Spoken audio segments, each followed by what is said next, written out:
পুরুষ মহিলার নামাজের পার্থক্য আলোচনা শুনছিলাম গত ভিডিওতে। আমরা 5 নম্বর পর্যন্ত আলোচনা শুনেছি। 6 নম্বর, রুকুর মধ্যে সামান্য ঝুঁকবে, মহিলারা রুকুর মধ্যে সামান্য একটু ঝুঁকবে, সামান্য। 7 নম্বর, রুকুর মধ্যে উভয় হাতের আঙ্গুলগুলো মিলিয়ে হাঁটুর উপরে রাখবে। 7 নম্বর, রুকুর মধ্যে উভয় হাতের আঙ্গুলগুলো মিলিয়ে হাঁটুর উপরে রাখবে, আর পুরুষরা একটু ফাঁক রাখবে এবং বাঘের থাবার মতো হাঁটুটা ধরবে, মহিলারা মিলিয়ে কোনো রকম হাঁটুর উপরে রাখবে। 8 নম্বর, রুকু অবস্থায় কনুই পাঁজরের সঙ্গে চাপিয়ে রাখবে।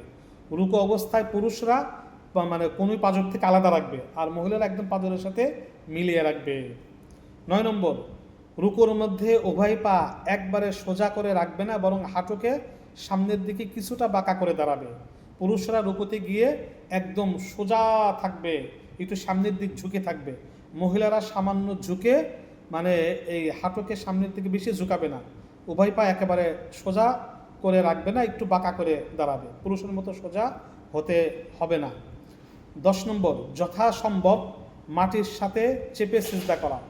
মহিলারা যথাসম্ভব মাটির সাথে চেপে সিজদা করা, মাটির সাথে চেপে জড়সড় হয়ে সিজদা করবে। 11 নম্বর, পেট ও রান মিলিয়ে রাখবে। মহিলারা সিজদাতে গিয়ে পেট ও রান মিলিয়ে রাখবে, মহিলারা সিজদাতে গিয়ে পেট ও রান একবার মিলিয়ে রাখবে, পুরুষ সম্পূর্ণ আলাদা রাখবে। 12 নম্বর, উভয় বাজু পাঁজরের সাথে মিলিয়ে রাখবে, উভয় বাজু পাঁজরের সাথে মিলিয়ে জড়সড় হয়ে সিজদা করবে, পুরুষরা সম্পূর্ণ ভিন্ন। 13 নম্বর, কনুই মাটির উপর বিছাইয়ে রাখবে।